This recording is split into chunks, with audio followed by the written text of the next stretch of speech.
जब हजरत मोहम्मद सल्लल्लाहु अलैहि वसल्लम ने ताइफ के लोगों के सामने दीन इस्लाम का पैगाम पेश किया तो उन्होंने इंतहाई जुल्म और सख्ती का मुजाहिरा किया। ये वाकया उस दौर का है जब मक्का मुकर्रमा में मुसलमानों पर मुश्किलात अपनी इंतहा को पहुंच चुकी थीं। कुरैश मुसलमानों पर जुल्म ढाते थे और रसूल अल्लाह सल्लल्लाहु अलैहि वसल्लम को भी सख्त तकलीफें दी जा रही थी।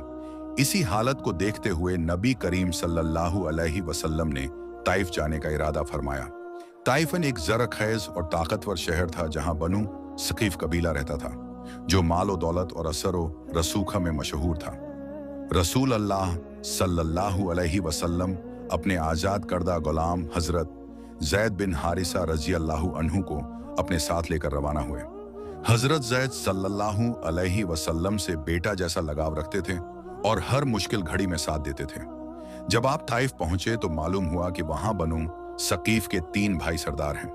नबी करीम सल्लल्लाहु अलैहि वसल्लम ने सोचा कि पहले उन सरदारों से बात की जाए, क्योंकि अगर वो इस्लाम कबूल कर लेते तो पूरा कबीला भी हक की तरफ आ जाता। आप सल्लल्लाहु अलैहि वसल्लम ने निहायत नरमी, मोहब्बत और हिकमत के साथ उन्हें इस्लाम की दावत दी, मगर उन लोगों का रवैया इंतहाई गुस्ताखाना था।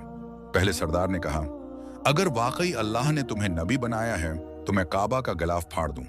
दूसरे ने कहा, मैं तुम्हारी बात सुनना ही नहीं चाहता। तीसरे ने कहा, मैं तुमसे गुफ्तगू करना भी बेकार समझता हूं। रसूल अल्लाह सल्लल्लाहु अलैहि वसल्लम ने फरमाया कि अगर तुम इस्लाम कबूल नहीं करते तो कम अज कम मेरी बात को यहीं तक महदूद रखो, मक्का के लोगों तक न पहुंचने दो। लेकिन उन बदनसीबों ने इस बात को भी न माना।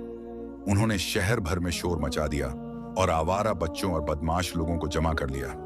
उन्हें हुक्म दिया गया कि मोहम्मद सल्लल्लाहु अलैहि वसल्लम को शहर से निकाल दो। जब रसूल अल्लाह सल्लल्लाहु अलैहि वसल्लम और हजरत ज़ैद वापस रवाना हुए तो दोनों तरफ से लोगों ने घेरा डाल दिया। लोग 2 कतारें बनाकर खड़े हो गए और पत्थर बरसाना शुरू कर दिए। आप सल्लल्लाहु अलैहि वसल्लम के सर पर, चेहरे पर और जिस्म पर पत्थर लगे, मगर सबसे ज्यादा जख्म आपके पांव पर आए।